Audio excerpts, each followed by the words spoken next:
Good morning to one and all. Once again, we are delighted to welcome you here to ACP House, which is a house open to everyone.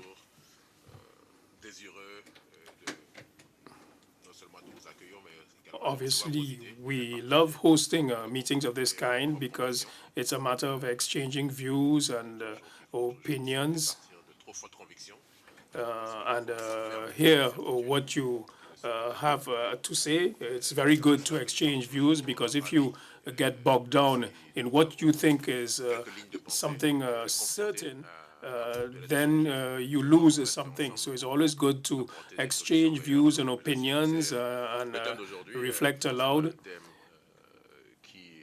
on important matters. The matter at hand today is something which is dear to the heart of the ACP group.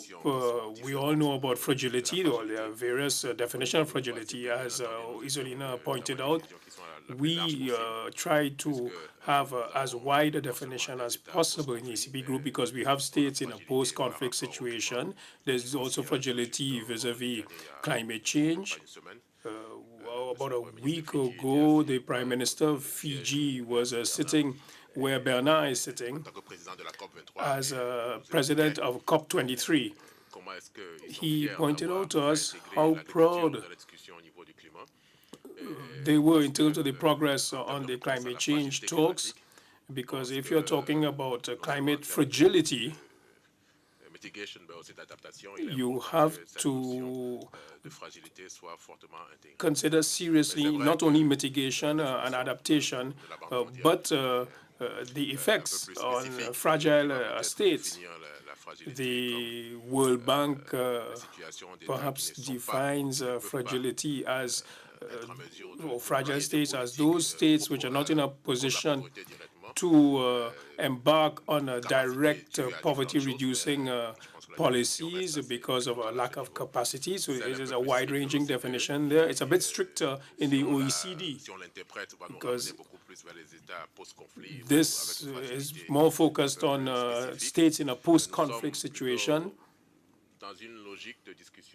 But this is where our partnership with the EU comes into play. It's a fragility where we try to include a number of dimensions. About a year ago, we all know what happened in the Caribbean. In a few seconds, the entire economy of a country disappeared. In some countries, the fishing industry was destroyed. And because the coastal environment was destroyed. And those countries used to be middle-income countries, or categorized as middle-income countries, but they were so fragile that they are no longer. So we will not come up with a hard and fast definition today, but we just have to see what solutions we can find. We can't be all-embracing. But I think our strength lies in the type of solution advocated.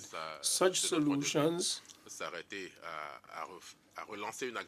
should not be limited to just giving a boost to agriculture with a view to food and nutritional security, but it should also include how to tackle the various institutions. You have cooperatives, agricultural cooperatives, but you also have state institutions, help states to be in a position to have the necessary resources in tackling the problems in the agricultural world.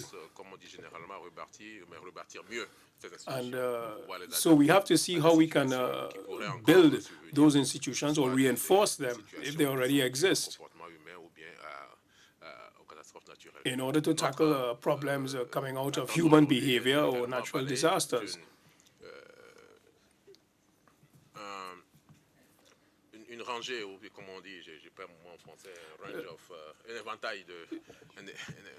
Today, we obviously will be seeking to have a range of solutions which would make it possible for us to have a toolbox which we can use We hope we can use it as least as possible, but we want to also be ready to act when the time comes. So be forewarned, so to speak.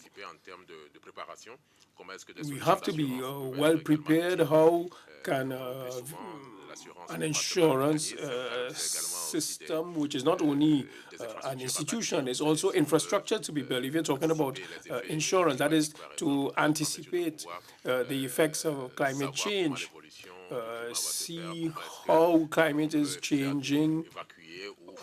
How can you put in place measures to tackle those climate changes before they happen? Now, obviously, we can't cover everything in just one morning. So your role is to try and identify and pinpoint certain solutions, the ones which are workable, and then we will be in close cooperation with our partners in order to see how much we can put into this in terms of resources so that the matter is tackled head-on. Obviously, my colleagues will probably go into figures, etc. Our role this morning is just limited to welcoming you to ACP House, and we wish you all success in your deliberations this morning. Once again, thank you all.